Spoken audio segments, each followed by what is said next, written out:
আসসালামু আলাইকুম, সবাই কেমন আছেন? আজকে আমি একটা নতুন রেসিপি শেয়ার করব। তো মুরগির চামড়া কীভাবে ভাজি করতে হয় সেটাই দেখাবো। প্রথমে আমি একটু কাঁচা জিরা, আস্ত জিরা আর শুকনো মরিচ দিয়ে ফোড়ন তুলে নিলাম। তারপর কাঁচা পেঁয়াজ আর কাঁচা মরিচ দিয়ে ভাজি করলাম।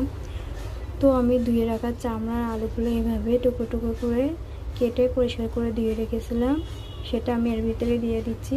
দিয়ে এবার আমি হলুদ আর একটু শুকনো গুঁড়োর মরিচ দিয়ে দেব। তো কিছুক্ষণ ধরে নাড়াচাড়া করব। তো এরপর আমি ঢাকনা দিয়ে ঢেকে দেব। ঢাকনাটা সরিয়ে এবার ভাজি করে নেব কিছুক্ষণ। তো আর ঢাকনাটা দেওয়া লাগবে না, আপনারা বাসায় ট্রাই করতে পারেন। এটা অনেকই মজাদার, যারা খেতে চায় না একবার খেলে বারবার খাবেন।